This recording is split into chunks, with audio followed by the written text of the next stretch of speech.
আরবি ভাষায় হামদ অর্থ নির্মল ও সম্ভ্রমপূর্ণ প্রশংসা।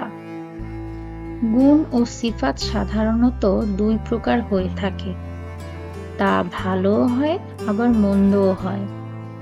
কিন্তু হামদ শব্দটি কেবলমাত্র ভালো গুণ প্রকাশ করে, অর্থাৎ বিশ্বজাহানের যা কিছু এবং যত কিছু ভালো, সৌন্দর্য, মাধুর্য, পূর্ণতা, মাহাত্ম্য, দান ও অনুগ্রহ রয়েছে, তা যেখানেই এবং যে কোনো রূপে ও যে কোনো অবস্থায় থাকুক না কেন, তা সবই একমাত্র আল্লাহ তাআলারই জন্য নির্দিষ্ট।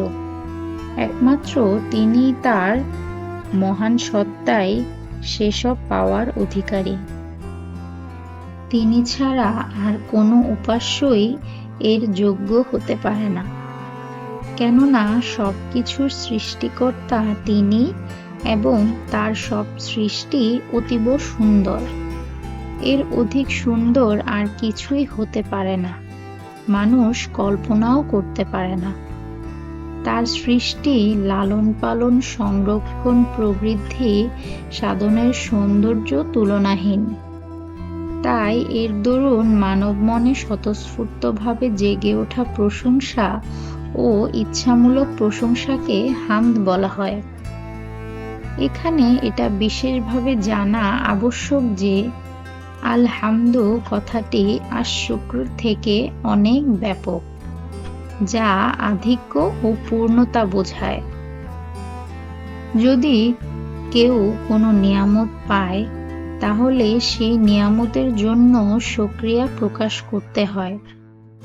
সে ব্যক্তি যদি কোনো নিয়ামত না পায় অথবা তার পরিবর্তে অন্য কোনো লোক নিয়ামতটি পায়, স্বভাবতই তার বেলায় এজন্য শুকরিয়া নয়। অর্থাৎ যে ব্যক্তি নিয়ামত পায় সেই শুকরিয়া আদায় করে, যে ব্যক্তি নিয়ামত পায় না সে শুকরিয়া আদায় করে না।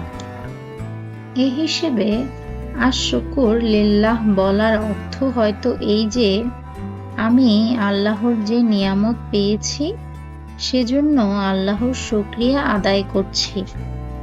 অপরদিকে আলহামদুলিল্লাহ অনেক ব্যাপক। এর সম্পর্কে শুধু নিয়ামত প্রাপ্তির সাথে নয়, আল্লাহর যত নিয়ামত আছে তা পাওয়া যাক বা না পাওয়া যাক, সে নিয়ামত কোনো ব্যক্তি নিজে পেল বা অন্যরা পেল, সবকিছুর জন্যই যে প্রশংসা আল্লাহর প্রাপ্য, সেটি হচ্ছে হামদ। এ প্রেক্ষিতে আলহামদুলিল্লাহ বলে বান্দা যেন ঘোষণা করে, হে আল্লাহ, সব নিয়ামতের উৎস আপনি। আমি তা পাই বা না পাই, সকল সৃষ্টিজগতই তা পাচ্ছে, আর সেজন্য সকল প্রশংসা একান্তভাবে আপনার, আর কারো নয়। কেউ আপনার প্রশংসা করলে আপনি প্রশংসিত হবেন, আর কেউ প্রশংসা না করলে আপনি প্রশংসিত হবেন না, ব্যাপারটি এমন নয়। আপনি স্বপ্রশংসিত। প্রশংসা আপনার স্থায়ী গুণ। প্রশংসা আপনি ভালোবাসেন।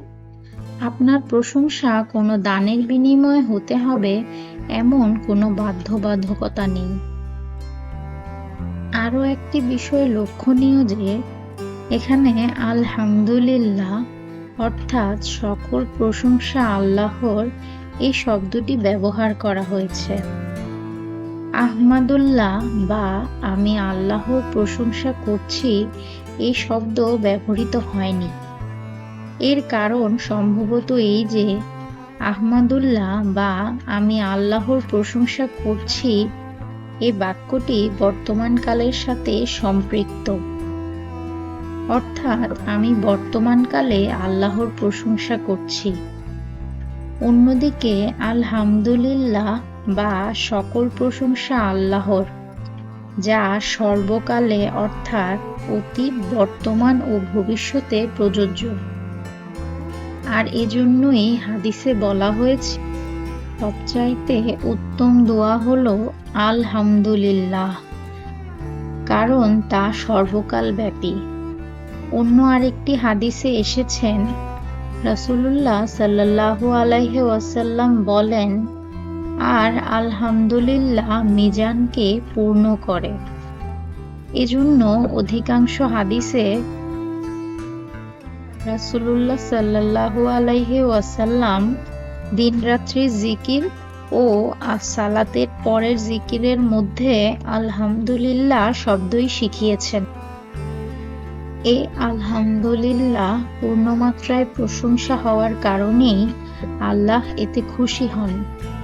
বিশেষ করে নেয়ামত পাওয়ার পর বান্দাকে কিভাবে আল্লাহর প্রশংসা করতে হয় তাও আলহামদুলিল্লাহ শব্দের মাধ্যমে করার জন্যই আল্লাহ ও তার রাসূল শিখিয়ে দিয়েছেন।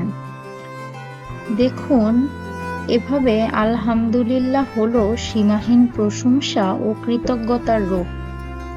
আল্লাহর হামদ প্রকাশ করার ক্ষেত্র মানুষের মন মানস, মুখ ও কর্মকাণ্ড, অর্থাৎ মানুষের যাবতীয় শক্তি দিয়ে আল্লাহর হামদ করতে হয়। কিন্তু দুঃখের বিষয় যে মানুষের মধ্যে কেউ কেউ আল্লাহর হামদ বা প্রশংসা শুধু মুখেই সীমাবদ্ধ রাখে। অনেকে মুখে আলহামদুলিল্লাহ বলে, কিন্তু তার অন্তরে আল্লাহর প্রশংসা আসেনি, আর তা তার কর্মকাণ্ডেও সেটার প্রকাশ ঘটে না। সকল হামদ আল্লাহর, এই কথাটুকু দ্বারা এক বিরাট গভীর সত্যের দিকে ইঙ্গিত করা হয়েছে। পৃথিবীর যেখানেই যে বস্তুতেই যা কিছু সৌন্দর্য, ভালো প্রশংসার যোগ্য গুণ বা শ্রেষ্ঠত্ব বৈশিষ্ট্য পরিলক্ষিত হবে, মনে করতে হবে যে তা তার নিজস্ব সম্পদ ও স্বকীয় গৌরবের বস্তু নয়, কেননা সেই গুণ মূলতই তার নিজের সৃষ্টি নয়। তা সেই আল্লাহ তাআলারই নিরঙ্কুশ দান, যিনি নিজের কুদরতে সকল সৃষ্টিকে সৃষ্টি করেছেন। বস্তুত তিনি হচ্ছেন সমস্ত সৌন্দর্য ও সমস্ত ভালোর মূল উৎস। মানুষ, ফেরেশতা, চন্দ্র, সূর্য, গ্রহ, নক্ষত্র, বিশ্ব প্রকৃতি, যেখানে যা কিছু সৌন্দর্য ও কল্যাণ রয়েছে তা তাদের কারো নিজস্ব নয়, সবই আল্লাহর দান। অতএব এসব কারণে যা কিছু প্রশংসা হতে পারে তা সবই আল্লাহর প্রাপ্য। এসব সৃষ্টি করার ব্যাপারে যেহেতু আল্লাহর সাথে কেউ শরীক ছিল না, কাজেই এইসব কারণে যে প্রশংসা প্রাপ্য হতে পারে তাতেও আল্লাহর সাথে কারো এক বিন্দু অংশীদারিত্ব থাকতে পারে না। সুন্দর অনুগ্রহকারী, সৃষ্টিকর্তা, লালন পালনকর্তা, রক্ষকর্তা ও ক্রমবিকাশ দাতা আল্লাহর প্রতি মানুষ যা কিছু ভক্তি, শ্রদ্ধা, ইবাদত, বন্দেগী ও আনুগত্য পেশ করতে পারে তা সবই একমাত্র আল্লাহর সামনেই নিবেদন করতে হবে, কেননা আল্লাহ ছাড়া অন্য কোনো শক্তি তার এক বিন্দুরও দাবিদার হতে পারে না, বরং তারই রয়েছে যাবতীয় হামদ। হামদ জাতীয় সবকিছু কেবল তারই প্রাপ্য, কেবল তিনিই সেটার একমাত্র যোগ্য। তাছাড়া ভালো বা মন্দ সকল অবস্থাতেই কেবল এক সত্তারই হামদ বা প্রশংসা করতে হয়, তিনি হচ্ছেন আল্লাহ তাআলা।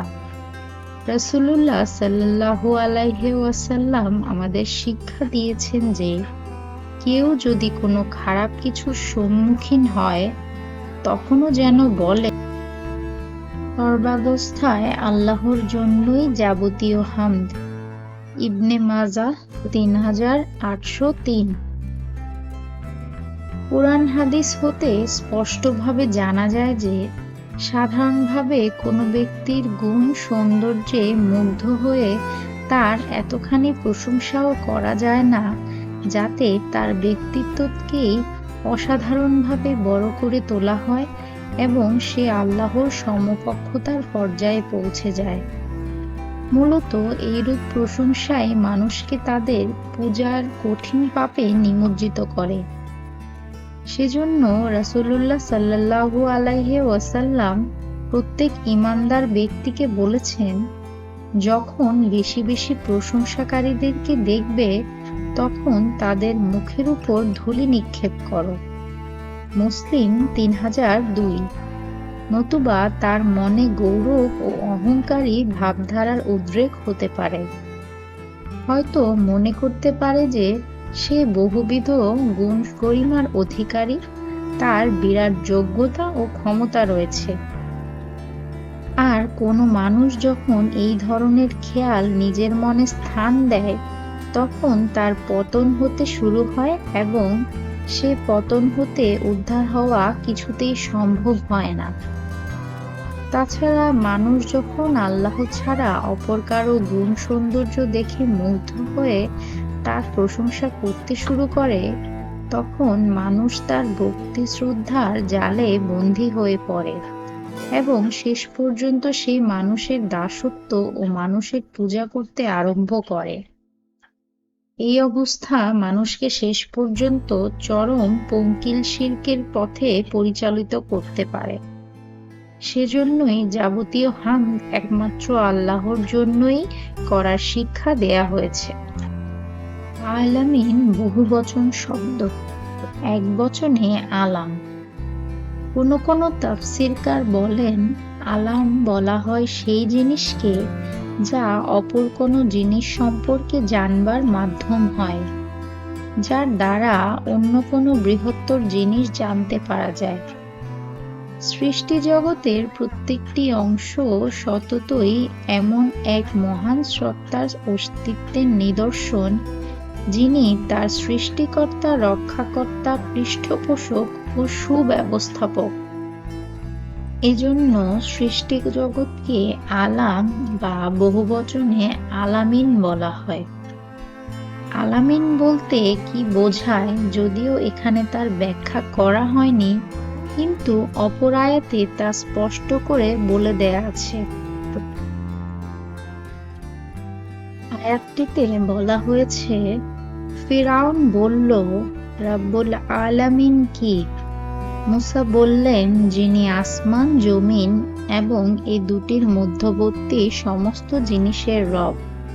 সূরা আশ-শুআরা 23-24। এতে আলামিন এর তাফসীর হয়ে গেছে যে সৃষ্টি জগতের আর সব কিছুরই এর অধীন। আসমান ও জমিনে এত অসংখ্য আলাম বিদ্যমান যে মানুষ আজ পর্যন্ত সেগুলোর কোনো সীমা নির্ধারণ করতে সমর্থ হয়নি। মানব জগৎ, পশু জগৎ, উদ্ভিদ জগৎ, এই জগৎসমূহের কোনো সীমা সংখ্যা নাই, বরং এগুলো অসীম অতল স্পর্শ জগৎ সমুদ্রের কয়েকটি ক্ষুদ্রাতি ক্ষুদ্র বিন্দু মাত্র। মানব বুদ্ধি সেই সম্পর্কে সঠিক ধারণা করতে একেবারেই সমর্থ নয়। রব শব্দের বাংলা অর্থ করা হয় প্রভু লালন পালনকারী, কিন্তু কোরআনে প্রয়োগভেদে এই শব্দের অর্থ সৃষ্টি করা, সমানভাবে সজ্জিত ও স্থাপিত করা, প্রত্যেকটি জিনিসের নিয়ম নির্ধারণ করা, পরিমাণ নির্ধারণ করা, পথ প্রদর্শন ও আইন বিধান দেওয়া, কোনো জিনিসের মালিক হওয়া, লালন পালন করা, রিজিক দান করা ও উচ্চতর ক্ষমতার অধিকারী হওয়া। তাছাড়া ভাঙা গড়ার অধিকারী হওয়া, জীবন দান করা, মৃত্যু প্রদান করা, সন্তান দেয়া, আরোগ্য প্রদান করা ইত্যাদি যাবতীয় অর্থই এতে নিহিত আছে। আর যিনি একসঙ্গে এই সব কিছু করার ক্ষমতা রাখেন তিনি হচ্ছেন রব। যেমন পবিত্র কোরআনের সূরা আল-আলায় এইরূপভাবে ব্যাপক অর্থে রব শব্দটি ব্যবহৃত হয়েছে, যেখানে বলা হয়েছে, তিনি মহান উচ্চ, যিনি মানুষকে সৃষ্টি করেছেন ও তার অঙ্গ প্রত্যঙ্গ যথাযথভাবে সজ্জিত ও সুবিন্যস্ত করে দিয়েছেন, এবং যিনি সঠিক রূপে প্রত্যেকটি জিনিসের পরিমাণ নির্ধারণ করেছেন। অতএব জীবনযাপন পন্থা প্রদর্শন করেছেন।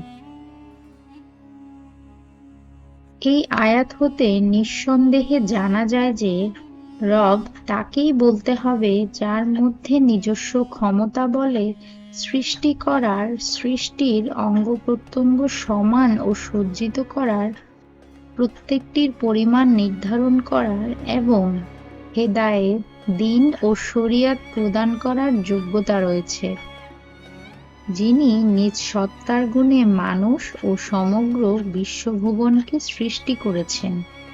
শুধু সৃষ্টিই নয়, যিনি প্রত্যেকটি জিনিসকে বাহ্যিক ও আভ্যন্তরীণ ক্ষমতা দান করেছেন ও তার বিভিন্ন অঙ্গ-প্রত্যঙ্গকে পরস্পরের সহিত এমনভাবে সংযুক্ত করে সাজিয়ে দিয়েছেন যে তার প্রত্যেকটি অঙ্গই পূর্ণ সামঞ্জস্য সহকারে নিজ নিজ স্থানে বসে গেছে। রব তিনি, যিনি প্রত্যেকটি জিনিসকেই কর্মক্ষমতা দিয়েছেন, সেই সঙ্গে একটি নির্দিষ্ট কাজ ও দায়িত্ব দিয়েছেন। প্রত্যেকের জন্য নিজের একটি ক্ষেত্র এবং তার সীমা নির্ধারিত করে দিয়েছেন। আল্লাহ তাআলা বলেন,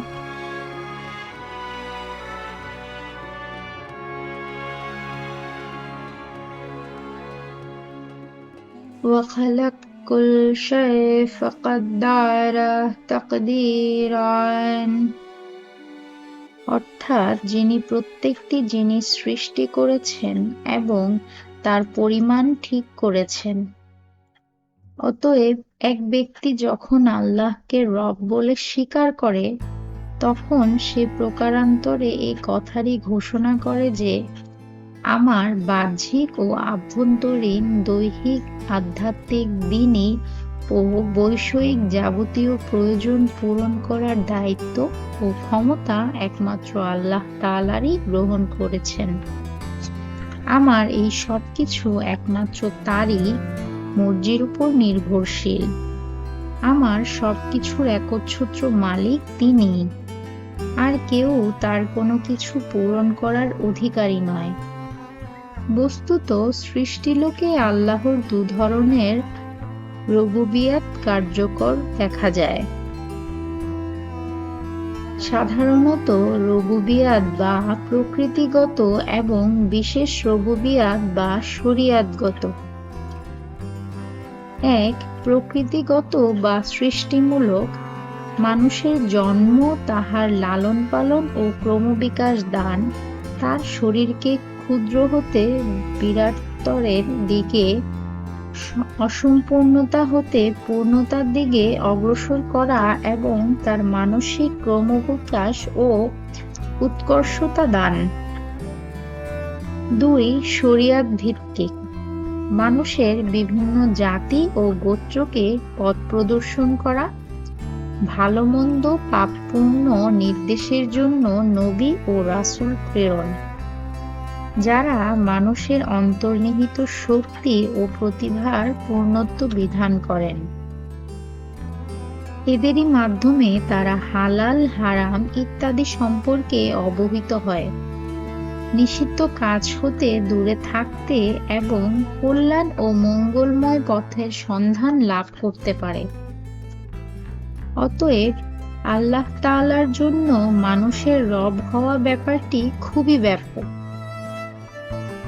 কেননা আল্লাহ তাআলা মানুষের রব হওয়া কেবল এই জন্যই নয় যে তিনি মানুষকে সৃষ্টি করেছেন, তার দেহের লালন পালন করেছেন এবং তাহার দৈহিক শৃঙ্খলাকে স্থাপন করেছেন, বরং এজন্যই তিনি রব যে তিনি মানুষকে আল্লাহর বিধান মোতাবেক জীবনযাপনের সুযোগ দানের জন্য নবী রাসূল প্রেরণ করেছেন এবং নবীর মাধ্যমে সেই ইলাহি বিধান দান করেছেন।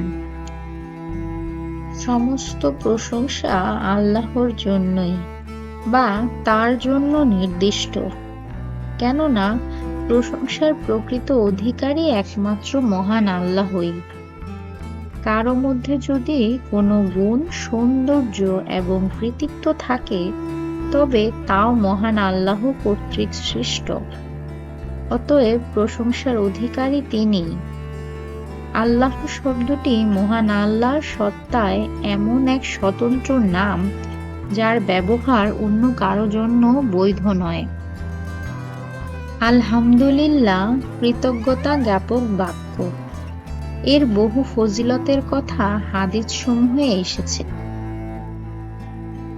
একটি হাদিসে লা ইলাহা ইল্লাল্লাহকে উত্তম জিকির বলা হয়েছে এবং আলহামদুলিল্লাহকে উত্তম দোয়া বলা হয়েছে।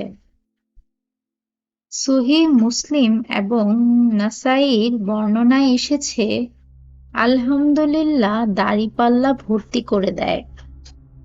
এজন্যই অন্য এক বর্ণনায়ও এসেছে যে আল্লাহ এটা পছন্দ করেন যে প্রত্যেক পানাহারের পর বান্দা তার প্রশংসা করুক। রব মহান আল্লাহর সুন্দর নামসমূহের অন্যতম, যার অর্থ হলো প্রত্যেক জিনিসকে সৃষ্টি করে তার প্রয়োজনীয় জিনিসের ব্যবস্থা করে তাকে পরিপূর্ণতা দান করে। কোনো জিনিসের প্রতি সম্বন্ধ বা ইজাফত না করে এর ব্যবহার অন্য কারো জন্যে বৈধ নয়। আলামিন আলাম শব্দের বহুবচন, তবে সকল সৃষ্টির সমষ্টিকে আলাম বলা হয়। এর জন্যই এর বহুবচন ব্যবহার করা হয় না। কিন্তু এখানে আল্লাহ তাআলার পূর্ণ প্রতিপালকত্ব প্রকাশের জন্য এরও বহুবচন ব্যবহার করা হয়েছে। এ থেকে উদ্দেশ্য হলো সৃষ্টির ভিন্ন ভিন্ন শ্রেণী বা সম্প্রদায়, যেমন জিন সম্প্রদায়, মানব সম্প্রদায়, ফেরেশতা কুল এবং জীবজন্তু ও পশু পক্ষী কুল ইত্যাদি।